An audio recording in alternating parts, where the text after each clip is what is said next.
I would like you, if you would, to tell us, to the degree that you can, what you were typically dealing with when you started working for the Child Sex Crimes Unit. Let us know what you saw.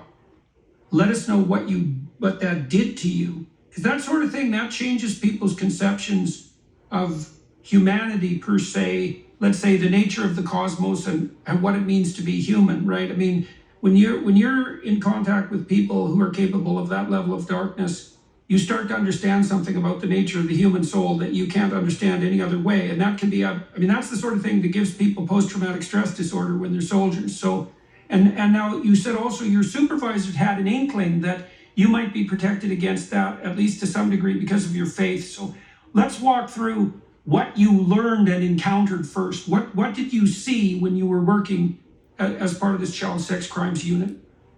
What I saw was so shocking, Jordan. I thought child sex crimes would be 15-year-olds, 16-year-olds. My brain couldn't comprehend something more evil than abusing that age. The very first case I worked in 2002, I believe, I was given a bunch of VHS videos, some hard drives to look at that had been seized in a warrant. The very first image I saw were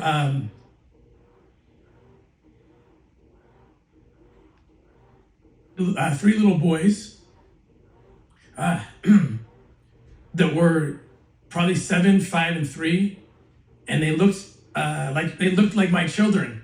They had, they had blonde hair, blue eyes, and they were being just raped. These 3 little boys by this pedophile, and I was so shocked. I fell to my knees. I dry heaved, thinking I was going to throw up into the wastebasket. I jumped into my car. I drove to my children's school, my 3 oldest kids. I checked them out. I still remember in my mind, I can still see dentist appointment I wrote. And I grabbed them, I took them home and just sobbed on the floor. My wife came in and I wouldn't let the kids go. I was just holding them and shaking. That was my very first experience. You talk about PTSD. I absolutely deal with PTSD to this day. I took too long to actually deal with it. That's another story. And I thought, I can't do this. I can't do this. I started getting help immediately because I didn't want to quit. That's what this is. That's what this is. And those kind of videos have increased over the last couple of years by 5,000%.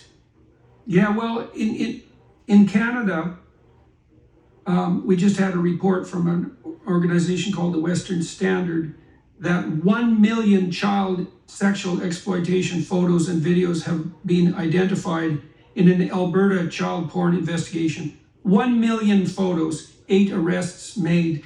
Okay, so that's some indication of the widespread nature of the problem. Now, you said that when you first encountered this material, it made you physically ill and also terrified for the safety of your children, but then also it necessitated you seeking help, I suppose, or aid. I've worked with people who've had post-traumatic stress disorder. Generally what happens is that tragedy is not enough to give someone post-traumatic stress disorder, even if it's rather severe. It has to be a combination of tragedy and malevolence. And the real trauma comes as a consequence of contact with evil, with malevolence. And what people generally have to do in order to recover from that is to develop a rather profound philosophy of evil. And, a religious faith in its most fundamental essence is a philosophy of good and evil. It does detail out the heart of darkness among human beings, point out to people, this is particularly, although you not